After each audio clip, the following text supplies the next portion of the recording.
सर्प के काटने से हो तो बड़ी सुंदर है, सर्प के काटने से हो जाए, लेकिन विषयों का विष मुझे लगता है तो विषयों के काटने से, विषय रूपी सर्पों के काटने से मेरी मृत्यु होगी, वो बहुत ही अधिक पीड़ादायक। सर्प एक बार काटता है, ये शरीर शांत हो जाता है, चला जाता है, ये तो जाएगा ही। लेकिन विषय रूपी सर्प जिसे काट खाते हैं, उसका न मालूम कितने जन्मों तक असर रहता है और वो संसार में दुखी ही रहता है, उसका विष हाल अलग नहीं होता। इसलिए हमेशा मनुष्य चाहे इन दुखों से छूटना तो कुछ विषयों की तरफ का ख्याल रखे, समझ के काम करे, क्योंकि जिसे ये लग जाते हैं उसका जीवन कुछ ऐसा हो जाता है कि वो उधर से निकल नहीं पाता और फिर अनेक जन्मों तक उसके सूक्ष्म शरीरों में वो बस जाता है और उसका ये पता नहीं लगता कि कब तक होना। इसके लिए जैसे इस सर्प के लिए हरणी मंत्र होता है, इसी तरह से इन विषयों के सर्प के काटे हुए के लिए परमात्मा का नाम राम नाम कल पन्नग भरणी उन विवेक पावक अरुण, ऐसा रामायण। राम नाम क्या है? राम नाम कल पन्नग भरणी, ये कलयुग रूपी सर्प जिसे खा लेता है उसके लिए दवा उन्होंने लिखी राम नाम।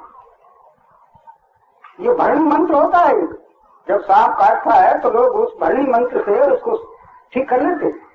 सांप के काटने पर एक ऐसी स्थिति हो जाती है, बेहोशी आ जाती है, उसमें वो कुछ जानता नहीं, अज्ञानता में हो जाता है, मृत्यु भी नहीं होती हाल, और वो ऐसा विषय जिसमें ऐसा मिल जाता है तो उसे याद ही नहीं रहता कि क्या है, क्या हो रहा। तो जो ऐसी स्थिति होती है सांप के काटने से, ऐसी ही स्थिति इस कलयुग रूपी सर्प के काटने से अर्थात विषयों के काटने से भी मनुष्य हो जाता, उसे होश ही नहीं रहता कि मैं क्या करूं। उसके लिए ये मंत्र रखा है कि अगर किसी को सर्प काट ले तो फिर वो क्या करे, इस राम नाम रूपी औषधि को उसको पान करे। अभी पहले कानों में एक प्रार्थना आई थी, आपने सबने सुनी, कितनी मधुर थी, कितनी अच्छी थी। वो प्रार्थना किसने की थी और उसका क्या असर हुआ? वो बड़ी सुंदर प्रार्थना कालभूषण ने की थी। कालभूषण ने अपने जीवन की एक कथा लिखी है कि मैं अयोध्या का रहने वाला एक शूद्र था, वहां कुछ वर्षा नहीं हुई तो मैं दक्षिण में इंदौर की तरफ उज्जैन चला गया। वहां जाकर के मैं रहने लगा। तो एक वहां मंदिर भी था शिव जी का, मैं कुछ जानता नहीं था, तो मैंने एक ब्राह्मण से ये कहा कि आप मुझे शिव जी का मंत्र बता दीजिए। उन ब्राह्मण देवता ने मुझे शिव जी का मंत्र बता दिया था और मैं रोजाना 1 घंटे के लिए शिव मंदिर में जाता था और उस मंत्र को जाप करता था। ऐसा मेरा रोजाना का नियम। तो ऐसा हुआ कि एक दिन मंत्र में जाप कर रहा था, उसी समय गुरुजी जो थे वो ब्राह्मण देवता वो उस मंदिर में आ गए।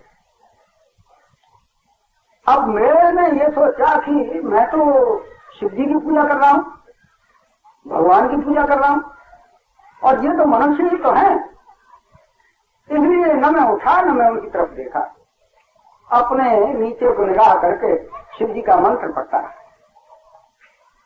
इतना ही हुआ कि शिव जी जो थे वो प्रकट हुए, अत्यंत एक विकराल रूप में प्रकट हुए और उन्होंने उन कालभूषण को शाप दिया कि जा तू अजगर हो जा। अजगर की क्या हालत होती है वो पड़ा रहता। मंदिर में तेरे गुरु आए और तूने उठकर भी का अभिवादन नहीं किया, इसलिए तू सर्प ही के समान है, सर्प। वो घबरा गया एकदम, उसका हृदय जो था बड़ा दुखी हो गया। अब करता क्या, शिव जी का शाप, कौन उसे रोक सकता है। मगर गुरु उस वक्त वहीं खड़े थे, उन्होंने हाथ जोड़कर ये प्रार्थना उस वक्त कही गई है शिव जी को सुनाई। और शिव जी जो हैं आप जानते हैं वो तो सर्प रखते ही हैं, उन पर विशेषण नहीं करता। ऐसे शिव जी का जो मंत्र जपता है, ऐसे शिव जी की जो प्रार्थना करता है, वो निविष हो ही जाना चाहिए, उसमें विष रहता ही नहीं।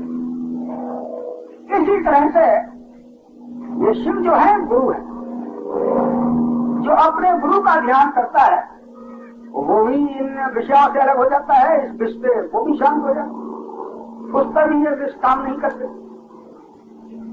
तो जब उन्होंने प्रार्थना की और वो शिव जी प्रसन्न हो गए, क्योंकि शिव जी का स्वभाव ही ऐसा है, गुरु का स्वभाव ही ऐसा है कि कुछ देर के लिए तो वो गर्म हो जाते हैं, लेकिन फिर हृदय ठंडा हो जाता है। अरे ये बच्चे तो है, हो गया तुम्हारा।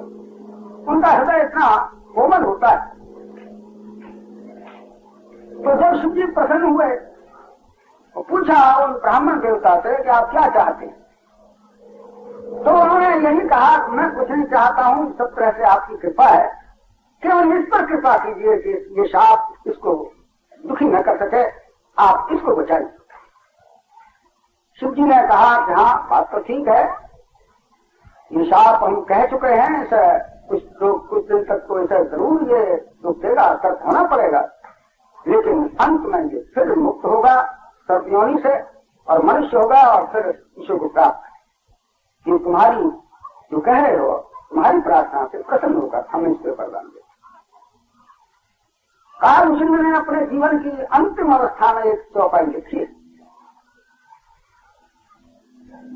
उसमें लिखा है कि मैंने सब कुछ प्राप्त कर लिया और जीवन में मैंने भगवान का भी दर्शन कर लिया, लेकिन एक दुख मोह विसरण काहू गुरु कर कोमल शील स्वभाव। मेरे जीवन में मैंने सब कुछ प्राप्त किया, मुझे संसार में कोई ऐसी बात नहीं है जो देखने को रह गई हो, मैं सारे ब्रह्मांड में घूम लिया हूं, लेकिन मेरे हृदय में एक दुख जो है वो अभी चल रहा है कि गुरु कितने कृपाल। एक दुख मोह विसरण काहू गुरु कर कोमल शील स्वभाव। अभी मुझे उस गुरु के शील स्वभाव हर वक्त याद आ। तो ये जीवन में जब कभी ऐसा अवसर आता है, कभी हमसे कुछ भूल हो जाती है, तो गुरु का स्मरण करने से, उनकी प्रार्थना करने से ये तत्काल शांत, ऐसी दया करनी। आपने भागवत में पढ़ी है, उसमें भी बड़ी सुंदर बात आई है कि एक समीप ऋषि कई तपस्या कर रहे थे, तो ये परीक्षक जो थे वो शिकार खेलने गए। उधर से लौटे तो उस आश्रम में बाहर बैठे ये ऋषि तप रहे थे, शांति में ध्यान कर रहे थे। राजा ने कहा कि हम पानी चाहते हैं, महाराज पानी पिलाओ। वो ध्यान में थे, उन्होंने सुना नहीं। राजा ने समझा कि ये मेरी अवहेलना कर रहे हैं, सुन ली है इन्होंने, मगर ये उठे नहीं। और उन्होंने कहा अच्छी बात है। वो इधर उधर देखा तो मरा हुआ सर्प पड़ा था, उस सर्प को ले जाकर के उन्हें गले में डाल दिया और चले गए। इधर वो जो थे अपने ध्यान में बैठे रहे, उतनी ही देर में उनका पुत्र आया। वो ध्यान में सभी लगे थे, शांति में थे। पुत्र ने आकर के देखा कि अरे ये मरा हुआ सर किसने मेरे पिता की गर्दन में डाल दिया है, और उसने थोड़ा सा जल लेकर के ऐसा मंत्र पढ़ा और ये शाप दिया कि 7 में रोज यही सांप उसको काटेगा जिसने कि ये मेरे पिता की गर्दन में सांप डाला। जब इतना उसने शाप दिया तो उनकी आंखें खुली। उन्होंने कहा अरे पुत्र तेने बड़ा गलत कर, वो तो बड़ा सुंदर राजा था, अरे भूल से ऐसा कर गया और तेने ये शाप दे दिया। ब्राह्मण का शाप है, खाली नहीं जा सकता, ऋषि का पुत्र है तू, लेकिन एक काम कर, फौरन जा तू और उस राजा को कह। उसने आकर के राजा को खबर दी और उससे कहा गया कि ऐसा ऐसा हो गया है, आप इसका उपाय करें। राजा परीक्षित जो थे उनने देखा कि भाई अब तो ये होगा ही, सर्प काटेगा ही, इसलिए वो सब राजपाट छोड़कर गंगा के किनारे जाकर के बैठ, तो मैं मरूंगा तो इसके किनारे पर मरूंगा, कुछ जीवन में शायद शांति आ रहा है, सर्प के काटने वाले की मुक्ति नहीं होती, इसलिए अब मैं उसी ध्यान में ही अपने शरीर को त्याग दूंगा। बहुत से लोग और भी ये देख कर के राजा इस तरह से तपस्या कर रहे हैं, आने लगे, ऋषि मुनि आने लगे, राजा को उपदेश देने लगे। उसी समय कहीं से सुखदेव जी आए और सुखदेव जी ने उनको ये सुना तो उनके पास पहुंचे। राजा ने उठकर प्रणाम किया, कहा कि ऐसी ऐसी घटना महाराज, मुझे कुछ ऐसा कीजिए कि ये सर्प से मेरी मृत्यु जो हो वो दुखदायी न हो और मुझे दूसरे जन्म में बंधन का कारण बने, इसलिए कुछ आप ऐसी कृपा कीजिए। उस वक्त ये भागवत जो थी वो राजा परीक्षित को सुखदेव जी ने सुनाई। जैसे मंत्र होते हैं, एक बड़े अच्छे पंडित थे, उन्होंने एक बड़ी सुंदर बात बतलाई थी कि भागवत का पाठ, ये लोग जो सप्ताह करते हैं उसमें थोड़ा सा तो कहते हैं और पाठ करते हैं। तो एक किसी ने उनसे पूछा था कि महाराज सारी भागवत तो आप सुना नहीं देते, उसका पाठ कर देते हैं, लेकिन पाठ से तो उसके कान में भी वो नहीं जाता, तुम पाठ करते रहते और वो उसको तो पूरी भागवत सुनने को मिलती नहीं। कहने लगे कि जैसे सांप के मंत्र से सर्प का विष दूर हो जाता है, इसी तरह से इसका मनन करने से, इसका पाठ करने से मनुष्य का ये रोग दूर हो जाता है। अच्छे ब्राह्मण लोग जो पाठ करते हैं, जो भागवत को ठीक तरीके से जानते हैं, वो एक भी श्लोक नहीं छोड़ सकते, बैठ करके पूरा पाठ करते हैं और उसमें से कुछ सुनाते जाते हैं, कुछ पाठ कर देते हैं।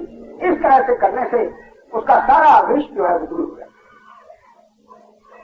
है। एक दिन जीवन में हमें भी एक सर्प काटने वाला है, निश्चय है कि उससे मृत्यु होगी ही, इसलिए ये कथाएं जो हैं सुनने से, वो सांप के काटने से मनुष्य की दुर्गति नहीं होती, उसकी मोक्ष हो जाती। इसलिए इनको मंत्र कहा गया है। तुलसीदास की चौपाइयां जो है मंत्र का काम करते हैं, भागवत के श्लोक मंत्र का काम करते हैं। उसमें सुनने की भी ऐसी बात नहीं है कि वो सुनता ही रहे, लेकिन अगर कोई चुपचाप उन मंत्रों को भी उसके सामने कर देता है तो भी वो जीवन मुक्त हो जाता है। इसी तरह से हमारे जो स्मरण करने वाले गुरु होते हैं, वो हमसे बोलते नहीं, ज्यादा बात नहीं करते, मगर उसके लिए एक उपाय, ये खुद उसका विचार करते रहते हैं, उसके लिए ये चीज भेजते रहते हैं और वो अनायास ही संसार से मुक्त हो जाए। एक बात गुरु महाराज ने इतनी अच्छी बात कही थी कि जिनसे हमें अधिक स्नेह होता है उनको हम कभी साधना नहीं बताते, बल्कि जब वो सो जाते हैं तो रात में थोड़ी सी उनके लिए याद करें और ये चीज उन पर पहुंचे। कितनी सरल, क्योंकि वो जब जानता है तो कौन से विचारों में रहता है हमें याद भी नहीं कर पाता होगा, लेकिन जब सो जाता है, शांति में आता है, तो ये चीज उसके अंदर हम डाल दो। जैसे माँ सोते हुए पुत्र को कभी कभी दूध पिला देती हैं, तो बच्चा तो जानता भी नहीं कि मैंने रात दूध पिया था, लेकिन वो दूध आकाश पर नहीं जाता, उसके सारे शरीर को पुष्ट कर देता। इसी तरह से जो गुरु या जो हमारे महान संत हमें कभी जीवन में एक बार याद कर लेंगे, हमारा कल्याण। बस इतनी है उनके लिए बात, ज्यादा नहीं। किसी समय वो हमारी याद कर लें, इसी के लिए हम बार बार उनकी याद करते हैं। हम बार बार ईश्वर का नाम लेते हैं, इसलिए लेते हैं कि शायद जीवन में वो नाम भी एक बार आ जाए जिससे हमारा जीवन धन्य हो जाए। क्योंकि बार बार नाम लेने से शायद कभी अपने मुख से ऐसा नाम नहीं निकल जाए जो बंधन से हमें काट दे। हमें थोड़ा बार बार गुरु का ध्यान करने से नहीं चलता है, तबीयत बड़ी दुखी होती है, क्या करें, ध्यान करते हैं, ध्यान में भी नहीं आते।